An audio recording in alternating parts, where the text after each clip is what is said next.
বর্তমানে অ্যালার্জি, চুলকানি এবং বিভিন্ন ধরনের চর্মরোগ অনেক বেশি দেখা যাচ্ছে। এটা নিয়ে অনেকের মনে অনেক প্রশ্ন রয়েছে। এটা কি করোনা ভাইরাসের টিকা নেওয়ার কারণে হলো, নাকি কোনো ভাইরাসের কারণে হলো, বা কি জন্য হলো, কেন হলো? এ নিয়ে অনেক প্রশ্ন এবং বিভ্রান্তি রয়েছে। আজকে এই বিষয়গুলো ক্লিয়ার করার চেষ্টা করব।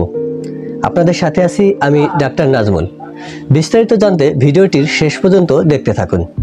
এখন সবচেয়ে বেশি যে চর্মরোগগুলো দেখা যাচ্ছে সেগুলো হলো স্ক্যাবিস, কারো কারো ক্ষেত্রে infected scabies, impetigo, dermatitis, tinea corporis, tinea cruris, দাউদ, একজিমা ইত্যাদি এসব চর্মরোগ বেশি দেখা যাচ্ছে।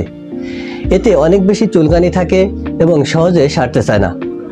কারো কারো শরীরে ঘামাচের মতো গোটা গোটা হয়ে থাকে, আবার কারো কারো শরীরে রিং আকৃতির বা চাকা আকৃতির হয়ে থাকে এবং চুলকাতে চুলকাতে অনেকটা চলে যায়। এটা আসলে অনেক কারণেই হতে পারে, তবে যারা করোনা ভাইরাসের টিকা নিয়েছেন তাদের মাঝে এগুলো বেশি দেখা যাচ্ছে। করোনা ভাইরাসের টিকা নেওয়া ছাড়াও এটি হতে পারে, আবার করোনা ভাইরাসের টিকার পার্শ্ব প্রতিক্রিয়ার কারণেও হতে পারে। এছাড়া রেগুলার পরিষ্কার পরিচ্ছন্ন না থাকা, হাইজিনিক লাইফস্টাইল মেনটেন না করা, এসব কারণেও হতে পারে। তাছাড়া আগের থেকে যদি কারো অ্যালার্জিজনিত সমস্যা থাকে সেক্ষেত্রেও এগুলো দেখা দিতে পারে। তাছাড়া যাদের রোগ প্রতিরোধ ক্ষমতা কম তাদের মাঝে এই রোগগুলো বেশি দেখা যাচ্ছে, যেমন মহিলা, শিশু, বয়স্ক, বৃদ্ধ, এদের মাঝে এই রোগগুলো বেশি দেখা যাচ্ছে। তাই এই মানুষগুলোকে আরও সাবধানতা অবলম্বন করতে হবে। এটা থেকে প্রতিকারের উপায় কি? এই সমস্যা থেকে রক্ষা পেতে হলে প্রথমেই আপনাকে পরিষ্কার পরিচ্ছন্ন থাকতে হবে। প্রতিদিনের জামা কাপড় প্রতিদিন পরিষ্কার পরিচ্ছন্ন করা, বালিশের কভার, বিছানার চাদর, জানালার পর্দা নিয়মিত পরিষ্কার পরিচ্ছন্ন করা, প্রতিদিন গোসল করা এবং আপনার বেডরুমে আলো বাতাসের যাতায়াত নিশ্চিত করতে হবে। বাইরে বের হলে মাস্ক ব্যবহার করতে হবে। তাছাড়া আপনার যদি কোনো নির্দিষ্ট খাবারে অ্যালার্জি থাকে তাহলে সেই খাবারটি এড়িয়ে চলুন।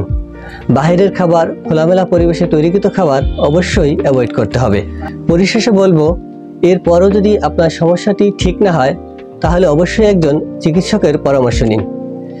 আরও একটি গুরুত্বপূর্ণ পরামর্শ দেব, সেটি হলো আমরা অনেকেই আছি ঔষধ ফুল ডোজ মেনটেন করে খাই না বা ফুল কোর্সটি কমপ্লিট করি না। সেক্ষেত্রে দেখা যায় এই ওষুধটি রেজিস্ট্যান্ট হয়ে যায় এবং এই সমস্যাটি আরও বড় আকারে দেখা দেয়। তাই আপনার ডাক্তার যেভাবে দিবেন, যে কদিনের জন্য দিবেন, ফুল ডোজ এবং ফুল কোর্স কমপ্লিট করে খেতে হবে। এরকম ভিডিও নিয়মিত পেতে আমার চ্যানেলটি সাবস্ক্রাইব করুন এবং বেল আইকনটিতে চাপ দিয়ে রাখুন।